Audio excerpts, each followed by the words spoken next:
So beta, we are starting our lecture number 5 of chapter number 14, that is biomolecules. In this lecture we will start a new topic, that is enzymes. Enzymes के बारे में पढ़ेंगे बेटा. तो enzymes के बारे में हम पहले भी पढ़ चुके हैं. They are biological catalysts. ये क्या होता है सर? कैटलिस्ट की तरह वर्क करता है.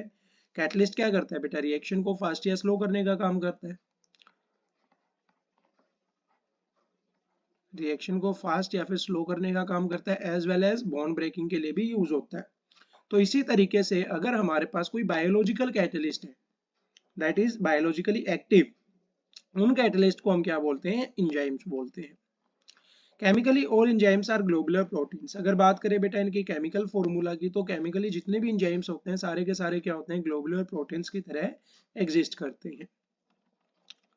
Then we have some important enzymes. कुछ इंपॉर्टेंट एंजाइम्स हैं और उनके फंक्शन के बारे में दिखा रखा है बेटा. तो सबसे पहला जो एंजाइम है that is very important, lactase. Lactase enzyme जो होता है बेटा वो किस लिए यूज किया जाता है? To convert the lactose into the glucose and galactose. Lactose हमने पढ़ा था किसके अंदर कन्वर्ट होता है? ग्लूकोज एंड गैलेक्टोज के अंदर कन्वर्ट होता है. If we are treating the lactose in the presence of acid और डाइल्यूशन. बट यहाँ पे हम एक एंजाइम का भी एक्ट करवा सकते हैं. कौन से एंजाइम को एक्ट करवा सकते हैं? लैक्टेज. तो अगर मैं लैक्टेज को एक्ट करवा रहा हूँ तो भी लैक्टोज किस में कन्वर्ट होगा? ग्लूकोज एंड गैलेक्टोज के अंदर. क्लियर है? Then we have the second enzyme that is invertase. Invertase किस लिए यूज किया जाता है बेटा? To convert a sugar into invert sugar. Invert sugar क्या होती है बेटा? The mixture of glucose and fructose. तो इन्वर्टेज एंजाइम को एक्ट करवा के सुक्रोज को किस में कन्वर्ट किया जाता है बेटा? ग्लूकोज एंड फ्रक्टोज के अंदर. And the mixture of glucose and fructose is known as invert sugar, as we have discussed in our previous classes. And that is very important. Then we have maltase. maltase किस लिए convert किया maltase किस लिए use किया जाता है बेटा? ताकि माल्टोज को कन्वर्ट किया जा सके किसके अंदर? 2 यूनिट्स ऑफ ग्लूकोज के अंदर. तो यहाँ पे हम किसका यूज करते हैं? माल्टोज का. अच्छा, आपने देखा होगा सभी प्रोसेसेस के अंदर एक चीज कॉमन है कि हम क्या करवा रहे हैं बेटा? हाइड्रोलिसिस करवा रहे हैं. H2O को फिर से क्या कर रहे हैं? ऐड कर रहे हैं. यहाँ पे भी एडिशन ऑफ क्या हो रही है? H2O हो रही है. यहाँ पे भी क्या हो रही है? एडिशन ऑफ H2O हो रही है. तो these enzymes are hydrating reagent. ये एंजाइम्स क्या होते हैं? हाइड्रेटिंग रिएजेंट होते हैं. H2O को ऐड करवाने के लिए क्या होते हैं बेटा? यूज किए जाते हैं. Then we have emulsion. The fourth one is emulsion. Emulsion किस लिए यूज किया जाता है बेटा? ताकि सेल्यूलोज को कन्वर्ट किया जा सके. सेल्यूलोज किस में कन्वर्ट होता है? एक लॉन्ग चेन ऑफ ग्लूकोज के अंदर. And that long chain of glucose consist the n molecules of glucose. Then we have the fifth one is urease. Urease किस लिए कन्वर्ट यूज किया जाता है बेटा? To convert the urea into carbon dioxide and water. Urea को carbon dioxide हो या फिर वाटर के अंदर कन्वर्ट करने के लिए, that is carbon double bond oxygen. Here we have NH2 and here we also have a molecule of NH2. Clear है? It will convert into carbon dioxide as well as water molecules. Clear है बेटा? इसके लिए हम किसका use करते हैं? Enzyme का. कौन सा एंजाइम का? यूरिएज का. Clear? So the first one we have discussed is, अभी तक कौन सा पढ़ा है बेटा हमने? माल्टेज पढ़ चुके हैं, लैक्टेज पढ़ चुके हैं. लैक्टेज किसको कन्वर्ट करता है? लैक्टोज को ग्लूकोज एंड गैलेक्टोज के अंदर. एंड इन्वर्टेज पढ़ चुके हैं. आफ्टर दैट हमारे पास फोर्थ वन कौन सा? इमल्शन है. फिफ्थ वन कौन सा है? यूरिएज है. क्लियर है? So these are the 5 enzymes which are very important and the process of their conversion is also important. Some industrial enzymes, invertase and gymase are present in yeast. कुछ industrial enzymes होते हैं बेटा, जैसे कि invertase हो गया, gymase हो गया. ये कहाँ पे present होते हैं? yeast के अंदर present होते हैं. Enzyme diastase is used as converting starch to maltose. Diastase होता है बेटा, diastase को किसके लिए यूज किया जाता है? To convert the starch into maltose. Starch को किस में कन्वर्ट करने के लिए? माल्टोज के अंदर. अब स्टार्च को कन्वर्ट किया माल्टोज के अंदर. माल्टोज क्या होती है? एक टाइप की शुगर होती है. The names of all enzymes and with suffix ase. जितने भी एंजाइम्स है सभी के जो सफिक्स है बेटा वो किसके थ्रू एंड हो रहे हैं? एज की तरफ, एज के साथ एंड हो रहे हैं. जैसे आप देख सकते हो यूरिएज, इमल्शन, ये तो अलग है, एक्सेप्शन है.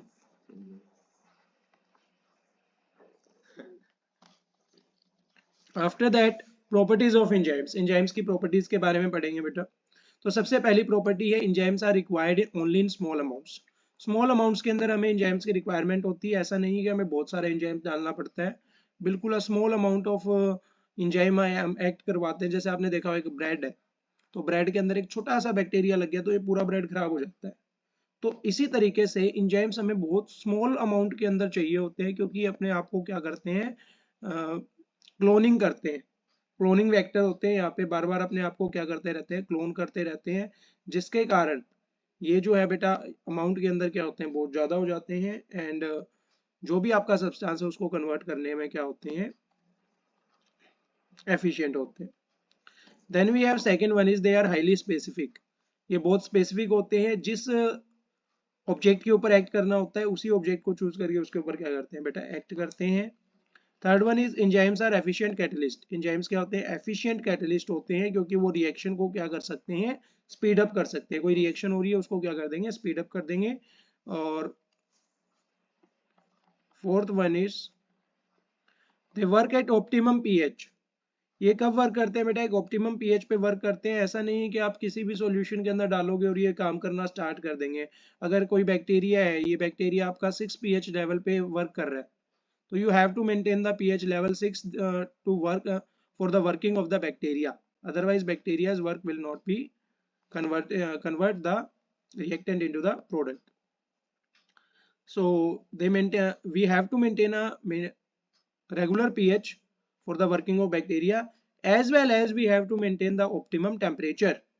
कि pH पे भी वर्क करते हैं सर, और टेम्परेचर को भी हमें क्या करना पड़ेगा, मेंटेन करके रखना पड़ेगा, ताकि एफिशिएंटली हम क्या कर सके, एंजाइम्स को एक्ट करवा सके। क्लियर है। Then we have their mechanism is controlled by various mechanisms. इनका जो मैकेनिज्म है बेटा, वो बहुत से मैकेनिज्म्स के थ्रू क्या किया जा सकता है, कंट्रोल किया जा सकता है। और बहुत से मैकेनिज्म्स के थ्रू क्या किया जा सकता है, स्टॉप भी किया जा सकता है। कि हमने पर्टिकुलरली कोई ऑर्गेनिक या इनऑर्गेनिक कंपाउंड उसके अंदर डाल दिया और उसका जो फंक्शन है वो उसी टाइम क्या हो जाएगा, स्टॉप हो जाएगा। Clear. Then we have the last point, the action of enzymes follows lock and key mechanism. जो एक्शन है बेटा एंजाइम्स का, वो किसको फॉलो करता है, लॉक एंड की मैकेनिज्म को फॉलो करता है। This lock and key mechanism is was in our chapter number 5 surface chemistry. Surface chemistry है बेटा, सरफेस केमिस्ट्री के अंदर लॉक एंड की मैकेनिज्म के बारे में कंप्लीट ब्रीफ इंट्रोडक्शन दे रखा है। एंड जैसा कि हमने सरफेस केमिस्ट्री के अंदर लॉक एंड की मैकेनिज्म के बारे में पढ़ा भी था, एंजाइम्स के बारे में भी पढ़ा था। So this is very important. यहाँ पे क्या होता है सर, हमारे पास कोई भी एक सब्सटेंस होता है तो उसके अंदर क्या होता है, एज अ लॉक, जिस तरीके से लॉक जो है, की जो है वो अपनी पोजीशन यहाँ पे क्या करती है, सस्टेन कर देती है, जिसके कारण ये क्या हो जाता है, कुछ इस टाइप का हो जाता है। क्लियर है। तो यहाँ पे आपके पास की का स्पेस रह जाता है। इसी तरीके से बैक्टीरियाज भी जो होते हैं, जिस पोजीशन पे एक्ट करते हैं वहां पे अपनी पोजीशन को क्या कर देते हैं, सस्टेन कर देते हैं, बाकी पोजीशन एज इट इज रह जाती है। क्लियर है। Our enzyme action is inhibited by certain organic molecules called inhibitors. बहुत से ऑर्गेनिक मॉलिक्यूल्स होते हैं जैसे इनहिबिटर्स हो गए, उन इनहिबिटर्स की मदद से हम एंजाइम के एक्शंस को क्या कर सकते हैं, इनहिबिट कर सकते हैं, स्लो डाउन कर सकते हैं। कि जो बहुत फास्ट एक्ट कर रहा था उसको हमने क्या कर दिया, स्लो डाउन कर दिया, इनहिबिट कर दिया with the help of inhibitors. Clear है। Then we have the next one is vitamins. Vitamins के बारे में पढ़ेंगे बेटा। तो they are the chemical substances which are needed in small amounts. तो ये केमिकल सब्सटेंस होते हैं जो हमारी बॉडी के अंदर कुछ स्मॉल अमाउंट्स के अंदर नीडेड होते हैं, ताकि ह्यूमन बींग्स क्या कर सके बेटा, टाइम के साथ ग्रोथ कर सके। They can't be synthesised in our body. ये हमारी बॉडी के अंदर सिंथेसाइज नहीं किए जा सकते। Therefore need to taken from outsource. इसलिए हमें इन्हें क्या करना पड़ता है बेटा, बाहर से लेना पड़ता है। Their deficiency can cause one or other type of disease. इनकी अगर हमारे बॉडी के अंदर कमी हो जाए, डेफिशिएंसी हो जाए, तो इनके कारण एक या एक से ज्यादा डिजीज हमें हो सकती हैं। तो these are the chart of nutrients, their functions and their food sources. तो बात करें बेटा विटामिन ए की, तो विटामिन ए का फंक्शन क्या होता है, हमारी बॉडी को स्ट्रेंथ प्रोवाइड करता है, इम्यूनिटी प्रोवाइड करता है, जिसके कारण बेटा हम इन्फेक्शन से क्या कर पाते हैं, फाइट कर पाते हैं। Improves vision in dim light के अंदर विजन को क्या करता है, इम्प्रूव करता है। Keeps the skin and the linings of some parts of the body, हमारी बॉडी की कुछ लाइनिंग्स को या फिर हमारी स्किन को मसल्स के ऊपर रखने का काम करता है, सच एज द नोज हो गया या फिर हेल्दी हो गया। हेल्प्स द बॉडी, अच्छा बात करें बेटा विटामिन डी की, विटामिन डी क्या करता है, helps the body absorb calcium, body को कैल्शियम को एब्जॉर्ब करने में हमें कौन सा विटामिन हेल्प करता है बेटा, vitamin D. Keeps bones and teeth healthy, bones और टीथ को क्या रखता है, हेल्दी रखता है। विटामिन ई की बात करें तो बेटा helps maintain cell structure, cell structure को मेंटेन करने में हेल्प करता है बाय प्रोटेक्टिंग सेल मेम्ब्रेन्स को प्रोटेक्ट करके। बात करें बेटा विटामिन के की, विटामिन के क्या करता है, helps with blood clotting, blood की क्लोटिंग के साथ क्या करता है, हेल्प करता है कि हमारा ब्लड जो है वो कभी कभी क्लोट नहीं हो पाता, निकल ले जाता है हाथ में से, तो उसको क्लोट कर देता है वहीं पे। विटामिन बी ग्रुप की बात करें बेटा तो help the body release energy from food, कि बॉडी जो है वो क्या रिलीज कर पा रही है, एनर्जी रिलीज कर पा रही है फूड के अंदर से, उसे हम क्या बोलते हैं, B group vitamin. Keep the skin eyes and the nervous system healthy, skin eyes और नर्वस सिस्टम को क्या रखता है, हेल्दी रखता है। बात करें फूड रिसोर्सेज की तो विटामिन ए हमें कहाँ से मिलता है बेटा, डार्क ग्रीन लीफी वेजिटेबल से, जैसे कि स्पाइनिक हो गई, ब्रोकली हो गई, कैरेट्स हो गई, बट ऑल्सो और साथ ही किससे मिलता है बेटा, pumpkin, liver, fish, kidney, dairy products such as yoghurt हो गया, एग्स हो गए, फोर्टिफाइड मर्जरीन हो गया, इन सब से हमें क्या मिलता है बेटा, विटामिन ए मिलता है। बात करें विटामिन डी की, सनलाइट से हमें क्या मिलता है, विटामिन डी मिलता है, फिश लीवर ऑयल से मिलता है, मिल्क से भी मिलता है, फोर्टिफाइड होता है बेटा, एग्स हो गए, लीवर हो गया, इन सभी से हमें क्या मिलता है, विटामिन डी मिलता है। So now you can compare that eggs are vitamin rich substance, इसके अंदर बहुत से विटामिन पाए जाते हैं। विटामिन ई की बात करें बेटा, सोया हो गया, ग्राउंड नट्स हो गए, फोर्टिफाइड मैग्रीन हो गया, ऑयल हो गया, होल ग्रेन सीरियल्स हो गई, जो दालें होती हैं आपकी, एग्स हो गए, पीनट हो गया, पीनट बटर हो गया, टोमेटोज हो गए, इन सबसे हमें क्या मिलता है, विटामिन ए मिलता है। Vegetable such as lettuce, cauliflower, cabbage, broccoli, fish, liver, meat, eggs, इनसे हमें क्या मिलता है बेटा, विटामिन के मिलता है, जो हमें किससे में हेल्प करता है, in our blood clotting. Then we have millet, sorghum, beans, peas, eggs, liver, meat, milk, fresh fruit, green leafy vegetables, whole grain cereals, ये सब किसके लिए यूज की जाती है, ये सब किसका सोर्स है बेटा, बी ग्रुप विटामिन का, जो हमें बॉडी के अंदर एनर्जी रिलीज करने का काम करती है। तो if you want to have some energy in our body, so you have to maintain these foods in your diet, clear है। एंड इन सब बेनिफिट्स के लिए इन सब फूड्स को खाना क्या है, नेसेसरी है, because these are the sources of these functions, clear है। after that विटामिन सी क्या करता है बेटा, हेल्प्स विद वाउंड हीलिंग, कहीं भी चोट लग जाती है तो उस चोट को ठीक करने में, जल्दी से ठीक करने में किसका हेल्प होता है, विटामिन सी हेल्प करता है। स्ट्रेंथन्स अवर इम्यूनिटी, इम्यूनिटी को स्ट्रॉन्ग करता है, which helps us fight of infection, जो इन्फेक्शन के थ्रू हमें क्या करते हैं, फाइट करने में हेल्प करते हैं। किससे मिलता है सर, सिट्रस फ्रूट से मिलता है, जैसे खट्टे फ्रूट से मिलता है, जैसे ऑरेंज हो गया, लेमन हो गया, टेंजरीन्स हो गया, रेड एंड ग्रीन पेपर हो गया, टोमेटोज हो गए, ब्रोकली हो गया, पोटैटोज हो गए, इन सभी से हमें क्या मिलता है, विटामिन सी मिलता है।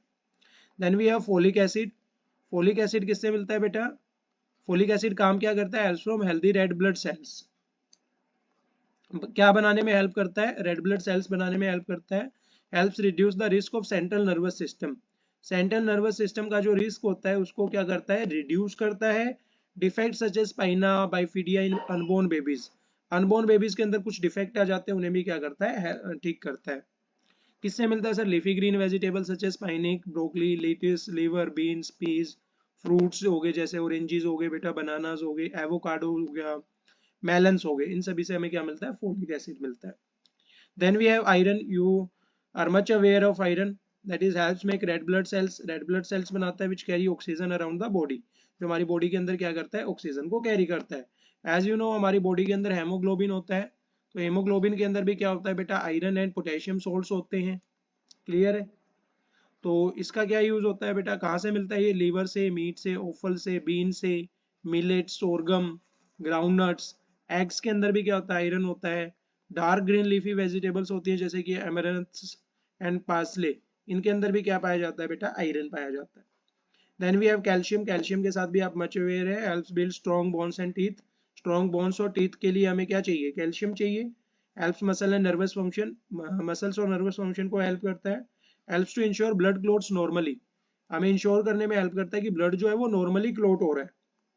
कहाँ से मिलता है सर, मिल्क से कैल्शियम मिलता है, चीज से मिलता है, डेयरी फूड से मिलता है, ग्रीन लीफी वेजिटेबल से मिलता है, जैसे कि कैबेज होगी या फिर ओकरा हो गया, इन सभी से हमें क्या मिलता है बेटा, कैल्शियम मिलता है।